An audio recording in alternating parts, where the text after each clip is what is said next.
শুভ সকাল বন্ধুরা, তোমরা সবাই কেমন আছো? রাখির বাসার নতুন একটা ব্লগে তোমাদের স্বাগত জানাই। এই যে ফুলগুলো দেখছো, এগুলো আমাদের গাছেরই ফুল। আমি জানলার সামনে দাঁড়িয়ে আছি, আর যেহেতু আগের দিন রাত্রি অল্প বিস্তর জায়গা বিশেষে বৃষ্টি হয়েছে, তো তার একটা হালকা সুন্দর ঠান্ডা বাতাস বইছে। আর আমি যখন সকালে ঘুম থেকে উঠলাম তখনও ঝিরঝির করে অল্প স্বল্প বৃষ্টি পড়ছিল। ছেলেমেয়েরা স্কুলে চলে গেছে। তার কিছুক্ষণ পরই এসি সার্ভিসের দাদারা সকাল সকালই চলে এসছে সার্ভিস করতে। তখনও আমাদের চা খাওয়া হয়নি, তো ওনারা সার্ভিস করছেন। সেই ফাঁকে আমি আমাদের জন্যও চা বানালাম, ওই দাদাদের জন্যও চা করে নিলাম। যেহেতু আগের দিন ওনারা এসে ফিরে গেছিলেন, কারণ এসির প্লাগটা খারাপ ছিল বলে করা হয়ে ওঠেনি, সেটা সারানো হয়ে গেছে, তো ওনারাও এসে গেছেন। এসি থেকে প্রচুর পরিমাণে ধুলো পড়েছিল, তাই বিছানার চাদরটা আমি চেঞ্জ করে আবার নতুন করে চাদর পেতে ফেলি। এরপর সোজা আমি চলে যাব রান্নাঘরে, কারণ আজকে কি করতে হবে বলো তো? মাছ কাটতে হবে। মাছ আর সেভাবে বাড়িতে আর কাটতে হয় না, বাজার থেকেই কাটিয়ে নিয়ে আসে, কিন্তু আজ এসেছে একটা আস্ত গোটা মাছ, তো সেটাকে কাটতে আমি বসে পড়েছি। সকালবেলায় একটা ঠান্ডা বাতাস বইলেও ধীরে ধীরে আবার বেশ রোদের তেজ বেরিয়েছে, গরমও করছে। এখন আর সচরাচর বাড়িতে বেশি মাছ কাটি না, আগে অনেক মাছ কাটতাম, আমার মাছ কাটতে বেশ লাগে। এখন শুধু যদি আমি এখান থেকে বাড়ির কাছে যদি বিক্রি করতে আসে মাছ কিনি, তো সেই মাছগুলোই কাটতে হয়, বাজার থেকে কিনে নিয়ে আসলে আর মাছ কাটতে হয় না। যখন আমাদের পুকুরের মাছ ধরায় তখনই মাছ কাটতে বসি। যথারীতি কথা বলতে বলতে তোমাদের সাথে গল্প করতে করতে আমার মাছটা কাটা হয়ে গেল। এবার এটাকে ভালোভাবে ধুয়ে নেব। একটু তাড়াহুড়োই করছিলাম, কারণ ছেলের আবার স্কুল থেকে আসার সময় হয়ে গেল।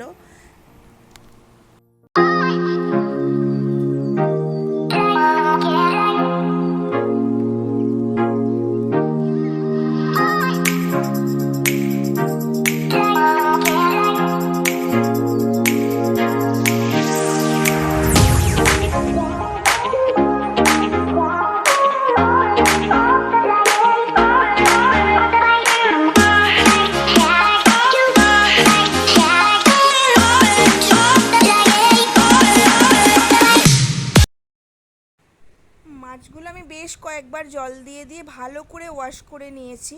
ভালোভাবে ওয়াশ না করলে মাছের মধ্যে রক্তটাও লেগে থাকে।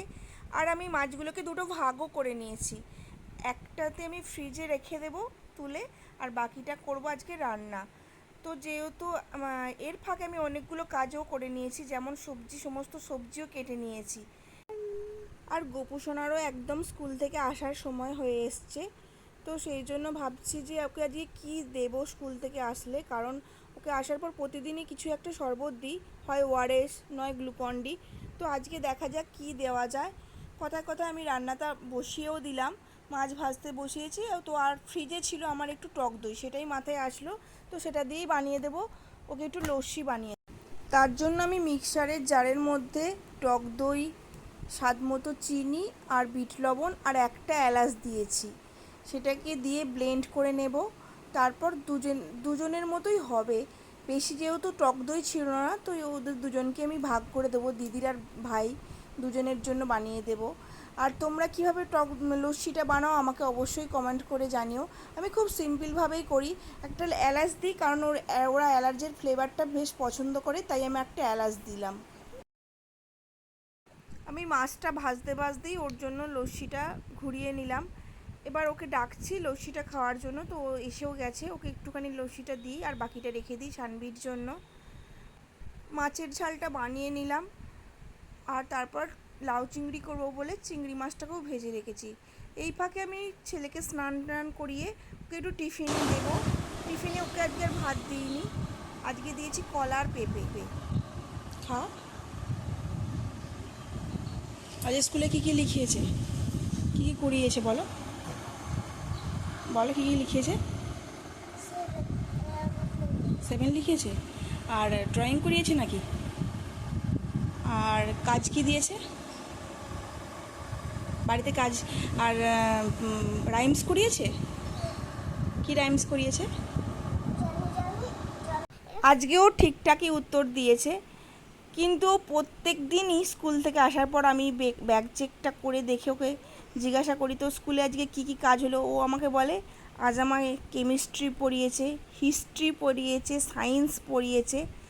এগুলোর কোনোটাই নেই, ওগুলো ওর দিদির থেকে শুনে শুনে আমাকে বলে। কেমিস্ট্রি, হিস্ট্রি, সায়েন্সের কথা বলে আর হেসে ফেলে। তারপর আমি রান্নাঘরের কাজ কমপ্লিট করে নিয়েছি অফ ক্যামেরায়। সমস্ত রান্নাগুলো মিটিয়ে ফ্রেশ হয়ে চলে এসেছি। 3-4 দিন ধরে পেন্ডিং হওয়া কাজ পড়ে রয়েছে। এই যে ক্যাটারিংয়ের টাওয়াল আর ক্লথগুলো কাঁচা হয়ে স্ট্যাক করা ছিল, সেগুলোকে আজকে আমি গুছবো সকাল থেকেই ভেবে রেখেছিলাম।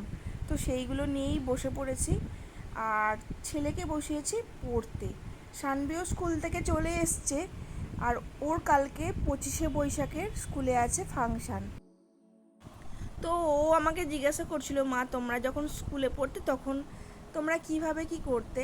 আমি ওর সাথেই আমার স্কুল জীবনের কথাই গুছাতে গুছাতে শেয়ার করছিলাম। আমাদের সময়ও রবীন্দ্র জয়ন্তী, নজরুল জয়ন্তীতে আমরা পার্টিসিপেট করতাম। সেই দিনগুলোর কথা ভাবলে খুবই মন খারাপ হয়ে যায়। এখনকার জীবনের থেকে তখনকার জীবনটা অনেক ভালো ছিল এখন আমার এসে মনে হয়। তো কাজগুলো করছি আর ওর সাথে গল্প করছি। এখনকার ছেলে মেয়েদের সাথে আমাদের স্কুল জীবনের অনেকটাই তফাৎ ছিল। তখন অনেক স্পেস ছিল, খেলাধুলা করার সময় ছিল। এখন এতটাই কম্পিটিশন বেড়ে গেছে, সময়ও বদলে গেছে। তো সেই কথাই আমি ওকে বলছি। আর আমার সমস্ত কাজগুলো কমপ্লিট হয়ে গেল দেখো। এবার টাওয়ালগুলোও গুছিয়ে নিলাম তোমাদের সাথে গল্প করতে করতে। ওই দিকে আমি জিন্সের প্যান্টগুলোও ভাঁজ করে রেখেছি। এবার এইগুলোকে জায়গা মতো রেখে দেব, দিয়ে তারপর সোজা চলে যাব খাবার টেবিলে। বেশ কিছুটা সময় পেরিয়ে এসছে, খাবার সময়ও হয়ে গেছে। তো চলো তোমাদের সাথে একবার আজকের রান্নাগুলো শেয়ার করে নিই, তারপর দেখা হচ্ছে কিছুক্ষণ পর।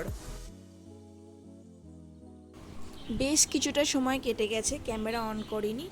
আমরা রেডি হয়ে গেছি। কোথায় যাচ্ছি বলো তো? আজও যাচ্ছি কালী পুজো বাড়ির নিমন্ত্রণ খেতে।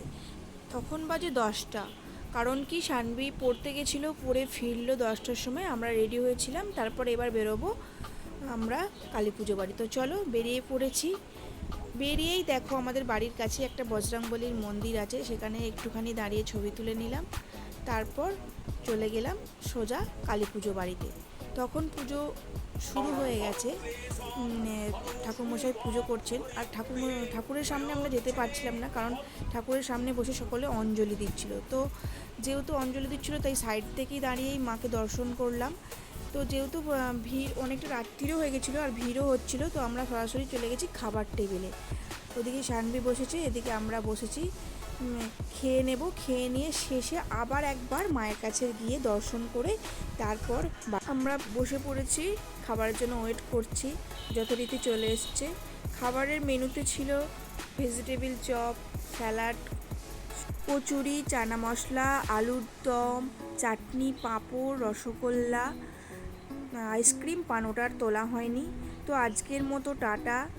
আমার ভিডিও ভালো লাগলে অবশ্যই লাইক অ্যান্ড সাবস্ক্রাইব করে দিও। আমার সাথে থেকো। দেখা হচ্ছে নতুন কোনো ব্লগে।